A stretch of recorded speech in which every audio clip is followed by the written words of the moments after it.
Welcome to USA Global TV and Radio, where our mission is to provide education, entertainment, hope, and inspiration. USA Global TV and Radio connects you with experts and audiences all around the world every single day to help you succeed in business and to live a richer life.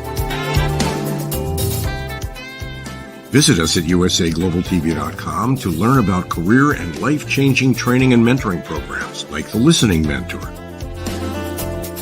Subscribe to our newsletter to stay informed about our special programs and offers. Discover how you can become a guest on one of our shows or a host or producer of a USA Global TV and Radio show of your very own. That's USA Global TV and Radio, where the doctor is always in.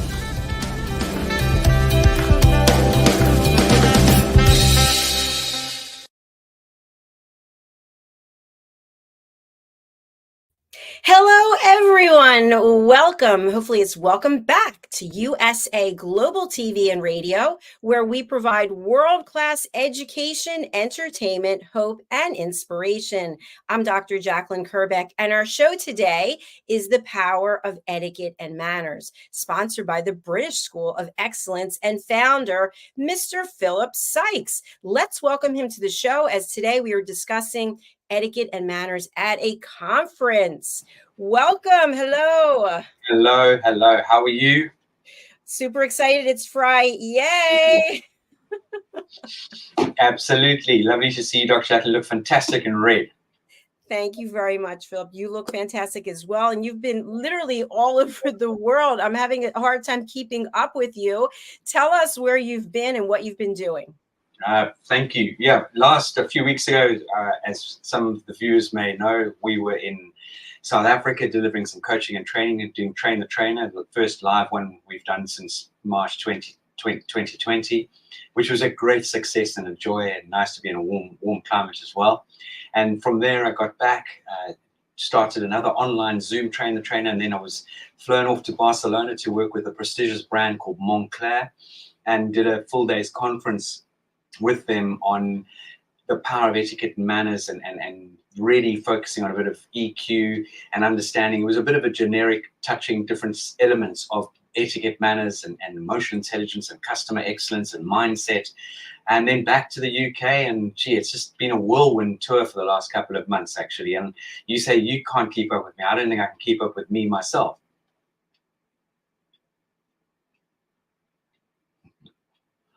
I love that. You are certainly making a huge difference in the world. So thank you for all the positive energy that you and your team are putting out there. So Phil, before we get into our topic today about conferences, which I think is really relevant because more and more people are attending conferences. People are speaking at them. A number of people on our platform definitely are keynote speakers, as are you. And people seemingly forget that there are some manners and some protocols that they should follow. But tell us about the British School of Excellence and the value that your cohorts and the graduates are gaining by going to your school and taking your courses.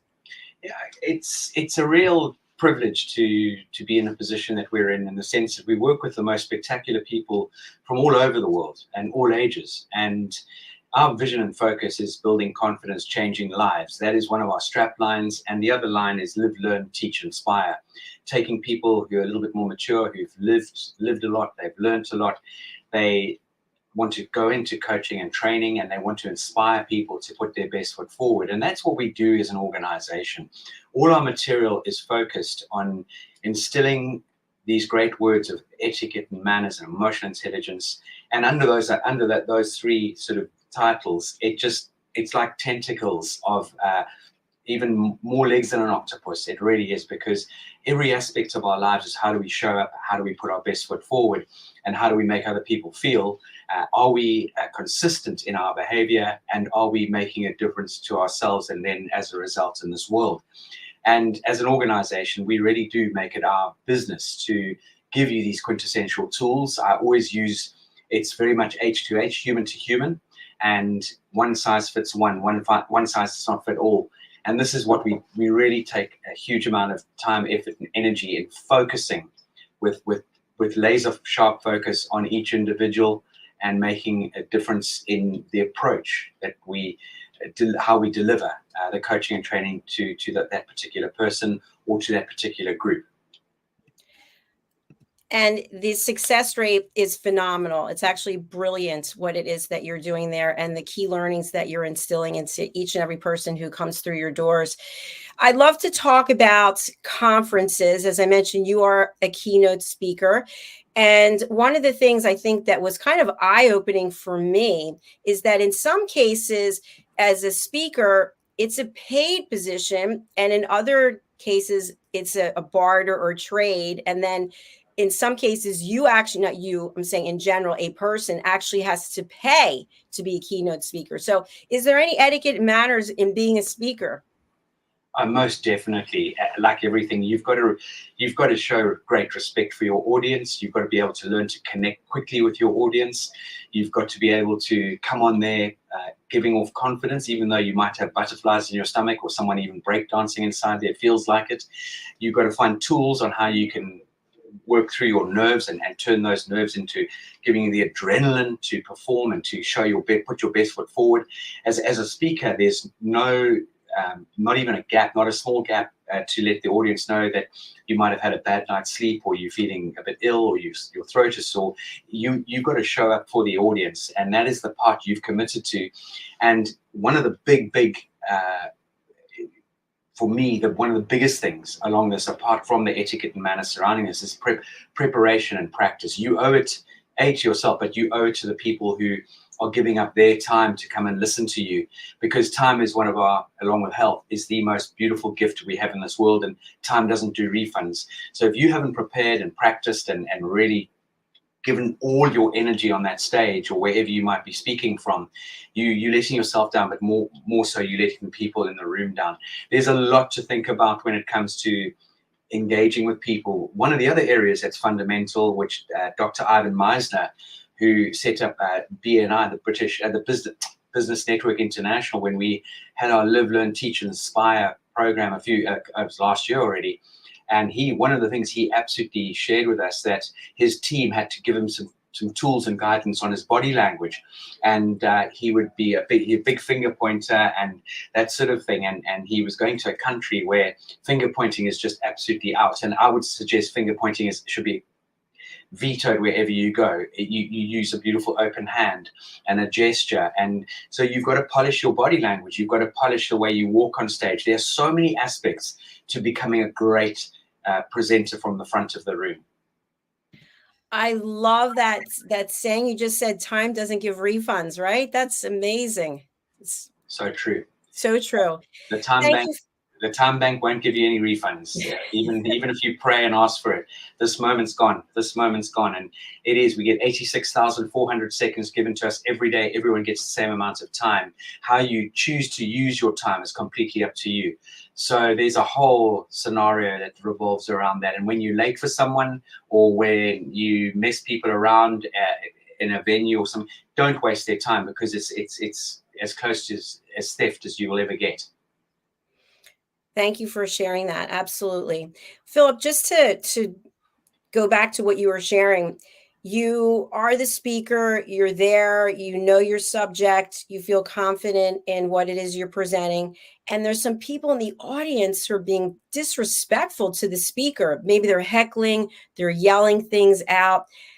Do you address it? Do you acknowledge it? Do you say, gentlemen in the third row, you see, how do you handle that? Initially, I would just do a generic please. If everyone out there could just take the time and honor me or whoever it is speaking, I'd really appreciate that, because we all need an opportunity and a chance. Sometimes there could be nerves coming through, or you as the audience don't appreciate how hard it is to stand up on a stage in front of people. Remember, a speaker is always thinking, I'm going to mess up, or if I do. But what's lovely about practicing and preparing is that your audience doesn't know your speech word for word. So if you happen to lose your way a bit and bring it back on board, they're not going to know any different. It's just when you as a speaker are not professional enough. And no one should ever heckle or belittle anybody in life in general, but unfortunately people do. But coming back to your original question, it is something where you literally do a generic please. I've got half an hour with you. I'd really appreciate it if you could just focus and be calm and quiet and not disruptive. Everyone is here to benefit. And if it continues, then you can start to almost belittle them in a roundabout way. But you're not, you don't want to belittle people, but you want to make sure that it's very clear. You've given them a sort of a warning shot, so to speak, a very generic, friendly one, so to speak. And now it's down to excuse me. And it's very much Dr. JACALYN and audience is, if I stand up at the front of a room and I say, ladies and gentlemen, we've got a quick short half hour here. I'm not going to take any questions during this half hour. I will filter the questions at the end. Is that okay with everyone? And I get people nodding. And as you go into your comment, as you start addressing the audience, someone says, excuse me, you say, sir or ma'am, please, won't you just bear with me? As I said, I'll answer the question in 30 minutes when I've finished my address to everyone. And you start going, and say, oh, excuse me again. And this time you just literally say, as I said, I will answer at the end. And just keep your hand there for a period of time, and then just continue as you're starting to speak. And that there will hopefully get them to shush. So there are many little tools that we can impart with our students on how to address these sort of situations. I love that, because you never know what's going to happen. And now that you shared what we can do, it gives confidence, so that if this does happen, you don't fall apart and start to crumble. Oh, please don't say anything. Now, here's my next question. As the speaker, you are doing your best and something happens, you don't get sleep the night before, you get to the venue late, you're clearly not organized. Do you come out there and tell the audience, hey, I'm really sorry, but I'm not feeling well today, this happened, that happened, blah blah blah, or do you just launch into it and just launch into it? Just apologize and launch into it, Dr. JACALYN. There's no need to. It's the same as being late for a boardroom meeting. You come clankering in, sorry I'm late, and everyone's like, well, we know you're late, we'll just sit down and shush, and then afterwards go and apologize to the chairman or the CEO or whoever's addressing the board. It's not necessary. Think of, you have to have situational awareness. I agree with you. And something that's coming up for me, and I know you and I have discussed this before, if you're leading a course or you're teaching a class, and I found recently that people would like you to wait until everyone gets there. And my philosophy is, if something's starting at a certain time, you should be there before it's starting, not after it started and then expect that everyone's going to wait for you. But people feel that way. Yeah, it's extraordinary. Again, punctuality. If you are going to a meeting and it starts at 10 o'clock, if you arrive at 10 o'clock, you're already late.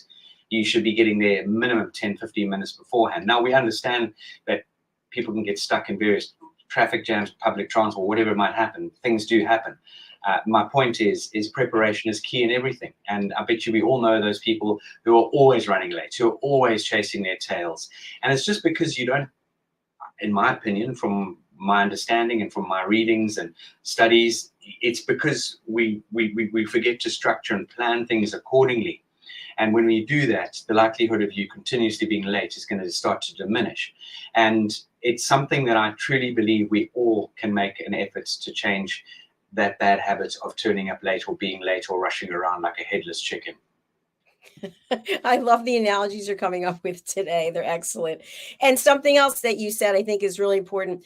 If you are late, we're talking about conferences today, but for whatever it is that you're late, you simply apologize and drop it. I don't understand why people go into a long dissertation about why they're late. No one cares. Now you're disrupting. You already are late. You came in, you're making a big show of the fact that you're late, and now you're taking up people's time, which is also not right, not fair. Just apologize if it's appropriate to. Otherwise, wait till the end to apologize and leave it at that. It's the same sort of thing. If I put my foot in my mouth and said something not appropriate toward you, Dr. JACALYN, or I made a faux pas. I'm so sorry, Dr. JACALYN, as we're talking. I can't believe I did that. I'm so sorry. And I just keep apologizing. It doesn't help. Just say, I'm really sorry for putting my foot in my mouth there. It didn't come out the right way, and move on. Absolutely. And sometimes I've seen this where it becomes a passive aggressive thing, that someone says something demeaning to someone else. And then as they're explaining why it is that they did that, they end up putting it on the other person. Yeah. Well, I wouldn't have said something like that if you didn't do X, Y, and Z. And now all of a sudden you are the problem instead of the person who made the statement to begin with. Yeah, but that's not the way to apologize. You have to apologize, and you can't ever go down the route of saying, I'm apologizing, however you started. That's not going to go down well at all. It's not an apology at all. Exactly. So thank you for that quick diversion. So let's go back to conferences. And we were talking about the speaker, the presenter. What about when you finished delivering your content? Do you then try to solicit feedback from people? Hey, I'm finished now. I'd love to know what you're thinking. Anybody want to raise their hand, or how do you handle that? Are you sorry, am I correct in understanding you, let's say I've been speaking at the conference and now I'm engaging with my audience. Is that correct? Yes. And you want to know from the audience right there on stage how you did. That's also, I think, in the right sort of situation, you can absolutely do that, especially in what we would call a more sort of nurturing environment, an environment that you may know most of the people in the audience or all of them, and you can get some really good feedback from people and some good questions from them, which will then give you the confidence to be able to answer questions clearly, consciously, precisely. And remember, in this journey, we do not want to start talking in highfalutin Swahili or highfalutin whatever language. You keep your answers very, very clear and to the point, so much so that a youngster could understand your answer. Again, having said that, if it's specific to a specific industry, as in the pharmaceutical industry, for example, as in doctors, there will be big words that come out, which is specific to that industry. And hopefully everyone in the room is understanding your answer or the message you're getting across. Fantastic. Thank you. One more question in reference to the speakers. So let's say you're introduced by someone, you get up, you give your presentation. Can you then start promoting yourself and things that you've done, maybe packages that you offer, books that you've written, events that you're going to be hosting, or is that something that really is taboo? For me, a great question. I'm going to answer that in two ways, if I may. And one of the ways is if you are endorsing yourself, as in when people sit in a room, whether you're coaching them or training them or you're delivering a keynote speech, people firstly these are unanswered questions. They're going to think, well, who are you? What do you know, and why should I listen to you? What's in it for me as the listener, basically? And when you take that on board in that light as a speaker, you've really got to prepare yourself to be able to address those unanswered questions. That is for sure. And in our courses, we actually have a a section in Train the Trainer, which is very powerful on presentation skills. We deliver that. It's a big part of our Train the Trainer. And with that specific scenario, when it comes to presentation skills, we really talk about ethos, pathos, and pathos. I'm trying to think of the other one. Oh, come on, Dr. JACALYN, I need a little ethos, pathos, and not kudos. It'll come to me. But my point is that we have the opportunity. We call it the speaker's triangle, and we really give people the audience. So it's ethos, pathos, and logos. So the message is logos is the message. In other words, it's a term for logic in Greek, but it's also been made to represent the facts and the research and what proof or evidence. If you're making a statement or you're claiming something. So logos is something to convince the audience that what they're hearing or seeing is either well researched, well built, or otherwise worth their time. Then the pathos side of things is very much focusing on, we need to bring emotion. So it needs to be taking into account how we're going to make the audience feel or what the experience is going to be. In other words, the appeal of pathos makes the person either feel excited, they're going to feel sad, angry, they're going to feel motivated, jealous, or any other sort of number of emotions that may sort of persuade them to act based on what you say. So going back to your original question, if it's appropriate and you are promoting a certain scenario or yourself or product, very much you've got to bring that emotion, but it's got to be genuine, it's got to be authentic. And then on the ethos side of things, this is ethics, as you can imagine, that Greek word for the term ethics, but it's also to represent credibility of the person addressing the audience and making the communication, as in the speaker. The ethos very much establishes your message through a variety of factors, which would include status, awareness, your professionalism, the way you present yourself, it could even be celebrity endorsement and research. For example, Harvard University or Deloitte has recently written a report that 84% of organizations globally now are looking to make sure that their candidates have the right etiquette, manners, and emotional intelligence. So you've got to build your ethos to make your audience trust what you're saying. And this is absolutely crucial. I'm so glad that you shared that. That was new information for me. So thank you. And hopefully the audience is getting some new information as well. Speaking of the audience, more and more, at least the last conferences I attended, which were before 2020, people had their computers, they've got their phones.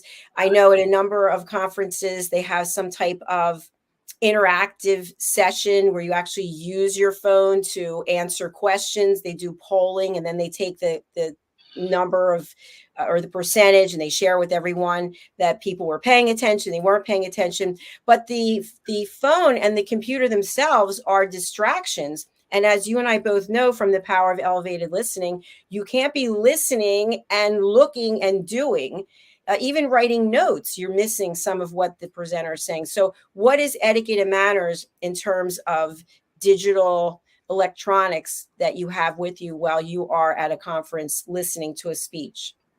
In my, again, strong opinion here, Dr. JACALYN, it's exactly the same as going to the cinema. When I was at the cinema with my son and Kerry on Saturday, we went to go and see Kung Fu Panda 4. And we had the opening before the curtains literally rose to start showing the film. They make it very clear, ladies and gentlemen, please, phones off. The white light is distracting. Make sure your ringer's off. No talking during the show. Please consider other people, blah, blah, blah. And it so happens we had 3 teenagers in front of us, or just maybe slightly, they must have been late teens, drinking tequila in front of us on their phones. And eventually I said to the one young man, I said, please, the announcement just said no phones and you're actually not allowed to bring your own booze in here. And could you just refrain? And they were chatting amongst each other. Eventually, I think Kerry just tapped the back of the seat and we went, shh.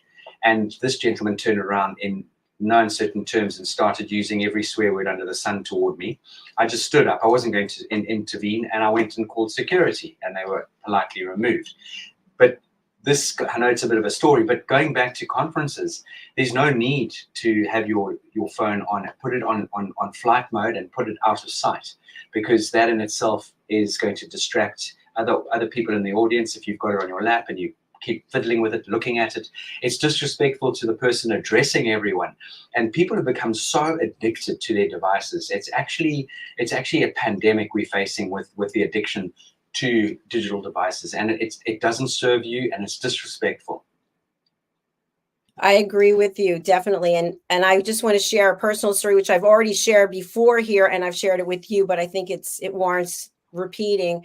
I wasn't at a conference, but I was at a sales meeting, and my boss and I were pitching to the executive team, and it was a big opportunity, $5 million. And the decision makers were all at the boardroom table, and I stood up to present, and the three of them in front of me were on their phones.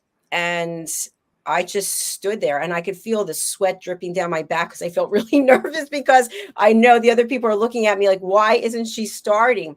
And finally, one of the gentlemen looked up and he said, "Are you going to start?" And I said, "I'm waiting for the three of you to show me the respect that I deserve by putting your phones away so that you can focus on what I'm saying." And I literally was shaking in my boots, so to speak, but they apologized and they put the phone, but I wasn't going to start presenting. They're the ones making the decision and they're not even listening.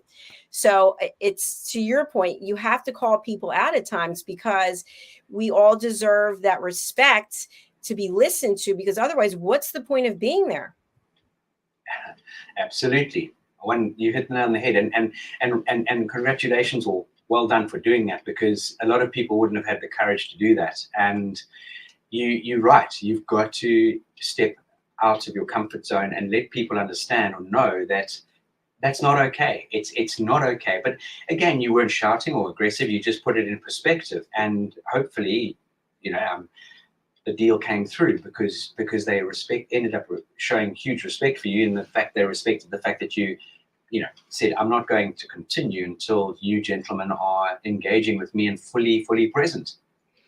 Absolutely. Well, we continued our negotiations for several weeks, and then they decided not to go with us because we were more expensive. But they lost out. They did. But that was ages ago. So what I want people to take away from this is that how you show up as a human being, other people are watching. Somebody's always watching. So if you're not engaging with the presenter, this is something else I've seen, where a person has a challenge staying awake. So they get up and they start walking, they start pacing in the back of the conference area. What about that?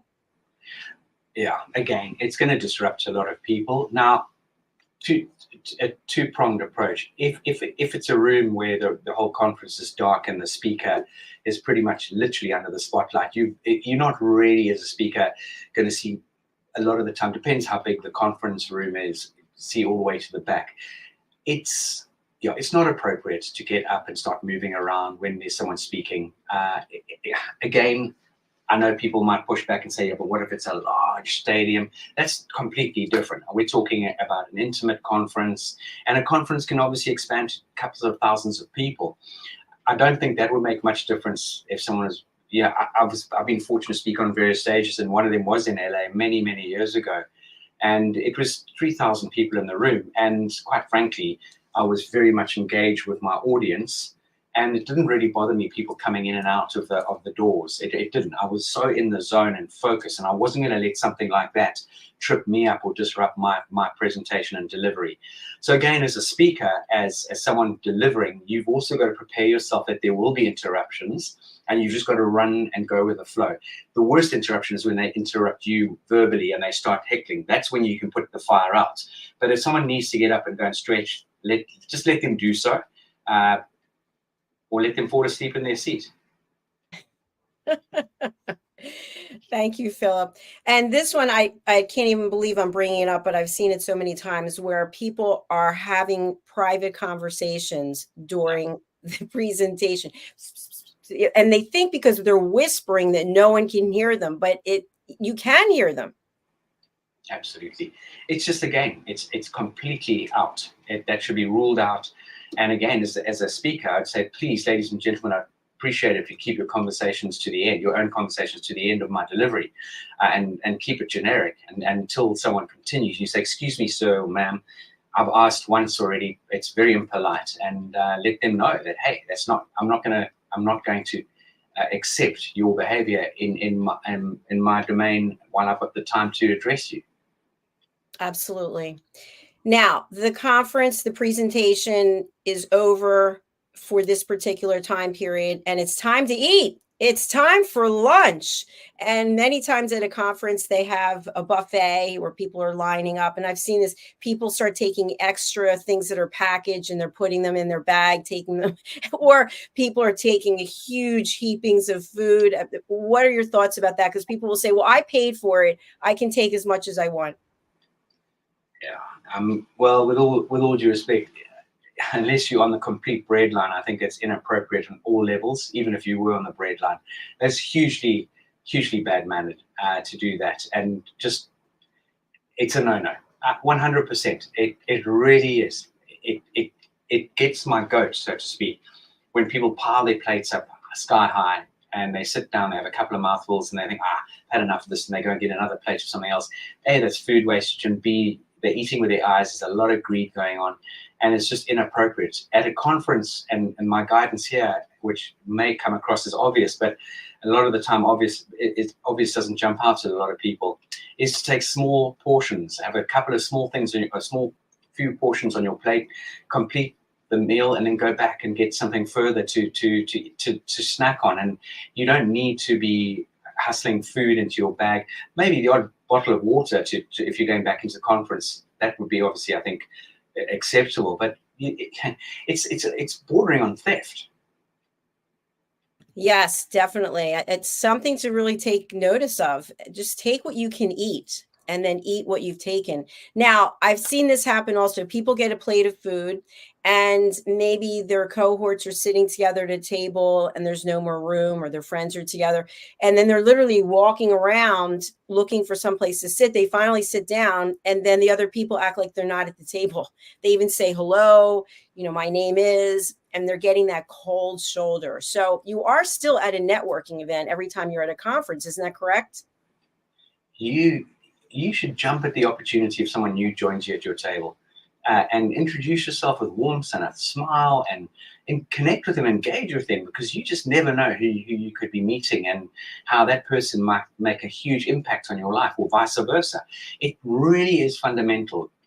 Get out of the narrow-minded mindset and be broad-minded, and having a what can I learn from this individual that's just joined the table attitude. It is so key. And making someone feel comfortable is truly an honor and a gift. And you never know where that's going to go, because you never know who's connected to whom.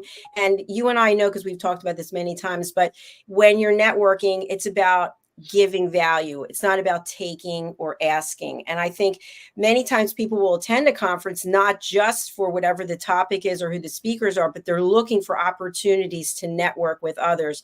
And as you mentioned before, we've had people on this platform talking about networking. What are some tips that you can give when it comes to networking etiquette? Always have a what can I do for you attitude when you approach or you're engaging with people. That is the first thing. It's not what you can do for me. So a lot of people might construe networking as, I'm going to go out there and see if someone can give me a job. That might happen down the line if you've built a rapport and trust. So if you think about networking, it's very much about the opportunity to connect with people and to see how you can support them and open up about things that you might be able to do for them. It could be, I think I may have shared this on one of the shows before, it could be you're visiting the UK and I meet you at a networking event in the US, and I say, where are you staying? And I make a suggestion of a few places, and I'll give you a few other ideas that you could add to your itinerary. And you might say, I love history, and I'll make a suggestion that I really think you should go and see the Natural History Museum. So it's offering, it's really giving people something that they can chew on, so to speak. And again, with networking, one of the things that a lot of people fall down on is they forget to follow up. We go to these events, we're spending our time and energy there, and I'm also going to put in that caveat, don't, alcohol front, try not to wolf back the alcohol, because that's not going to serve you either. You're going to leave the event fairly tipsy, and the next day you wake up no doubt with a bit of a hangover, and you've pretty much forgotten who you spoke to, or it just seems to be a bit of a haze. So again, the follow-up is so important. It's all good and well going to a networking event, but the follow-up is possibly the most important part of that, because that is where you can add even extra value via an email. It could be a WhatsApp, it could be a telephone call, whatever the medium is that you choose to connect with that individual is. But I would always encourage a follow-up email. Personally, that's what I would normally do.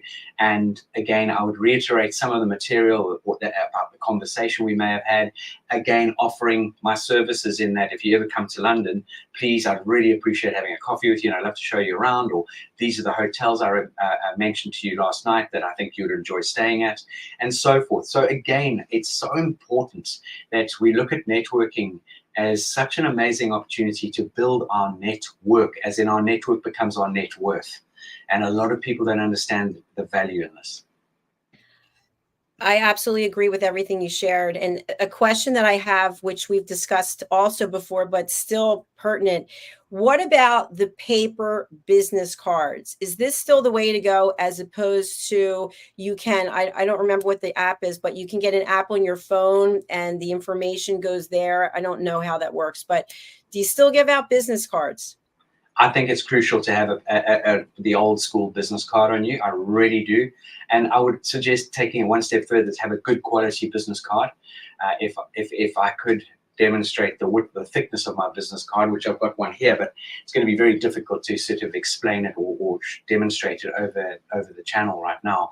But to give you an equivalent or an example, it's almost as thick as a credit card, or as structured as a credit card. It's a beautiful, thick business card. People always ooh and ah over it. They almost look at it, they think they've been given 2 business cards. The writing on your business card should be at a level where it's slightly bigger print than usual, because whether we like it or not, the light in a room might be bad. Even having glasses on, you're still tilting the card to try and ascertain what has been written on that card and the name of the person. Again, a business card is a great connecting tool, because when someone gives you a business card, what a lot of people fail to do is hang on to that business card and ooh and ah over it, and they normally just throw it into their pocket. Whereas you take that business card and say, oh, Dr. JACALYN, wow, where did you get your doctorate in? And I see you're a chief listening officer, and you also focus on X, Y, and Z. That is fascinating. Now I've got the opportunity to really connect on your name, to really start answering some poignant questions that you can relate to and that you can give me some input on. So the old-fashioned business card, I will always say to everybody out there, have a couple of printed. They're not going to break the bank. Make sure it's good quality. You don't need to have them embossed and spend lots of money on them, unless that is something that's very much going to suit your brand and part of your brand. I'm also going to share with you that, yes, there is the digital business card on LinkedIn now. I only discovered this about a year ago. You can go to your LinkedIn, tap on your profile, and a QR code comes up, and you can zap the other person's QR code, and then you can send an intro message right there and then put the phone away. It must be on silent, not on vibrate, because you'll be going around the conference or the networking event with your bottom going zzz, zzz, zzz. So again, I think it's very important that you're showing respect by having the phone out of sight, unless you take the other person's business card via a QR code. Yes, I agree with you. I actually had business cards made up for USA Global TV and Radio, and they are thick. Like you could tap it on the table, and it's bold writing with our logo, and there's not a lot on there. It's just our website, our YouTube channel, the logo. And I love giving that out, because people are like, wow, this, they're not going to be able to get rid of it easily. That's for sure.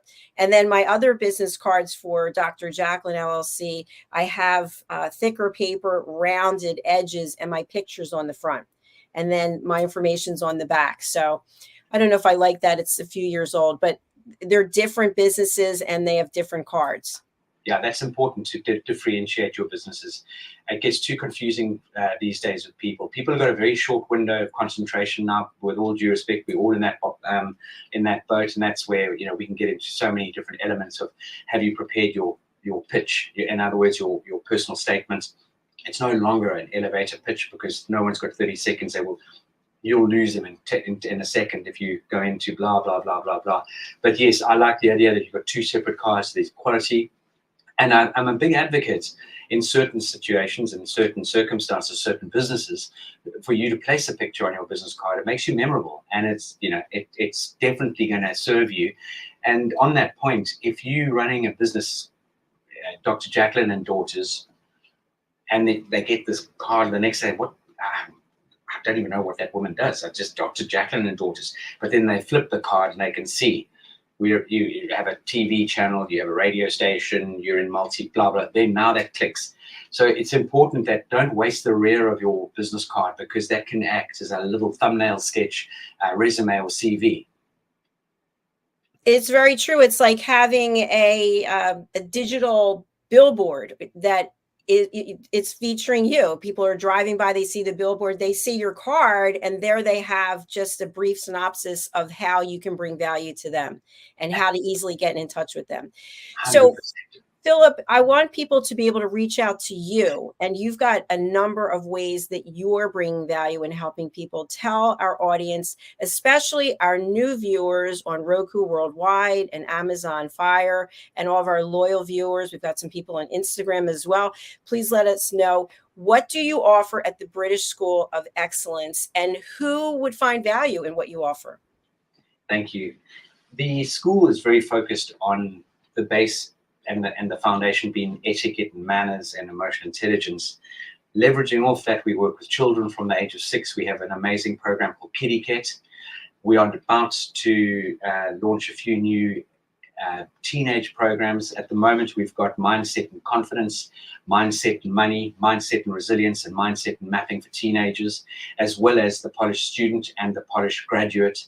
We then go into our senior courses under the etiquette training there. Dr. JACALYN, you'll see we do the polished professional for adults, and yeah, whatever age, but it's generally for adults. We do the train the trainer. It's an amazing program where people who want to enter into our sector, in our industry, they can come on a 5-day intense program where we will support them thereafter, and that does certify you. Again, we were the first organization in our sector to ever become accredited by awarding bodies, so we've gone through a rigorous vetting process, not by one but by 4 bodies, four individual bodies, and that just shows that we are very serious, and we have the platform and the credibility behind us. We can do one-on-one programs, we can do classes. It's very, very flexible. We are very adaptable to people's wants, needs, and desires. As I mentioned, Montclair, for example, focusing on the customer excellence, the attention to detail. We work with the Four Seasons Hotel. We work with Alfred Dunhill. We work with beautiful brands out there, as well as schools, universities. So it's a very wide reach, and everything we offer and deliver is for everybody out there. It doesn't matter where you come from in the world. The material we deliver is very focused on helping you build your confidence and learning to put your best foot forward. And that is what this is about. It's not about airs and graces. It's not about a list of do's and don'ts. This is a true lifestyle choice. This is something we are fastidious and passionate about when it comes to helping people grow and succeed. And for those who were watching the screen, we were displaying your website, thebritishschoolofexcellence.com, and you have a big event coming up. What is it, and how can people participate? Well, firstly, we've got Train the Trainer live here in London, and that's taking place the 2nd week of June. And we would love you to come and join us in London. It's a huge experience. We've got a wonderful itinerary lined up for those 5 intense days. And the week off the back of that is we have what we call the London Experience, which I believe may not even have any spaces left, but people are very, very welcome to look on our website, sign up for the following year. It is a real treat and an in-depth experience into London, and we've got some hidden gems in there that, with all due respect, the average person would never discover or even get a look in on. And it's come from years of building relationships and engaging with people who have opened the door for us in so many wonderful ways. The other thing is we're going to be launching our Live, Learn, Teach, Inspire this month. I believe it's the middle of the month. I've got the most wonderful guest who is an ex-South African but been living in America for many, many years. He has an incredible story to tell. He's a motivator. He's spoken on some of the biggest world stages. He has traveled the world changing people's lives and changing company cultures. He is just fascinating. His name is David Fabricius. Marketing material will be going out on the different channels very shortly, and I would love all of you out there and share, let people know what we're doing as an organization, and we would love to have that opportunity to connect with anyone out there who would like to just even inquire about what we could do to help them and support them. Congratulations. So, by the way, the website looks phenomenal. And as we've mentioned, every time you have a graduate from your program come onto this show, what they've accomplished, what they are accomplishing, what they continue to accomplish is just world class. So for anyone out there who's watching on the live or the replay, please do reach out to Philip. We have Philip's information here. You've got the website. You've also got the email address. You've got the WhatsApp phone number. Philip, which of these is the best way to get in touch with you? Your email address? Email is hello@thebritishschoolofexcellence.com, or we have WhatsApp buttons on our website. So we love engaging that human to human. And while we're on this, this is a beautiful book called My Etiquette and I, and this is written by Etienne Akapasong, who's based out of Nigeria. She did our the trainer program many years ago. She then did very kindly ask me to write the foreword of the book, and then this book arrived beautifully packaged many years ago, and I had the privilege of writing the foreword in here. Not only that, has this young lady she's gone on to set up the Etiquette Africa Institute, and they've just held a 2-day conference in Africa, bringing African leaders from different parts of Africa together over the last 2 days. And I was very graciously awarded an award for my contribution to Civility through Africa, and it's a great honor to have accepted that. But it just goes to show that the people that walk through this door are serious about making a difference. We'll give you those tools in order to help you on your journey, and we will support you right through that journey. Please do reach out to Philip. I can personally advocate for him and for his team. They are world-class, exceptional at what they do. And Philip's a great person, by the way. He's a friend, and I really love working with him and our chat. So, Philip, thank you for taking the time. I know how busy you are, and I look forward to chatting with you over the weekend, hopefully, and then seeing you here next week. Wonderful. Have a fantastic rest of your day, JACALYN. And I look forward to hopefully getting a word in this weekend. It would be lovely. Fantastic. All right, I'll be in touch. Take care. Bye-bye. Bye.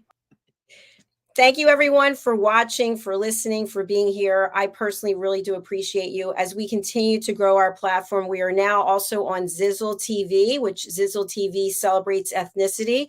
And if you have a Roku TV or an Amazon Fire TV, you can look for USA Global TV. You can download our app. You can also look for Zizzle TV. You can download their app. We're also on E360 TV. You can download their app. So we are many places as we continue to expand, because our goal is to reach as many people across the world as possible, because we're sharing education. That is our primary mission. So if you go to our website, usaglobaltv.com, you'll see we have about 40 some different shows, and you can watch the shows in the archives on YouTube, or you can also watch our shows live, as you are right now if you are watching live. So thank you again for being here. We'll be back with our next show, and let's take a look and a listen to Philip and the Polished Professional. USA Global TV and Radio proudly presents our partner and sponsor, Mr. Philip Sykes and the British School of Excellence. Building confidence, changing lives. And now, proudly presenting the Polished Professional.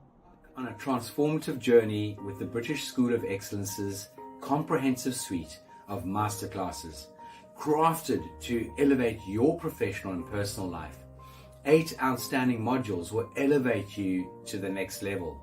Module 1, Exploring Life's Purpose, delves into the depths of self-discovery, guiding you to chart your unique path to fulfillment and success. Module 2, Mastering Professional Presence and Confidence. This masterclass is a deep dive into the art of self-assurance and commanding presence, which is essential for standing out in today's competitive landscape. Module 3, Learn the secrets of visual impact, how to curate a personal style that amplifies your professional brand. Module 4, Mastering Professional Etiquette and Communication Excellence.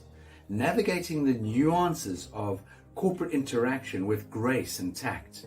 Module 5, elegance in eloquence. We impart powerful techniques to captivate and persuade any audience with your oratory skills.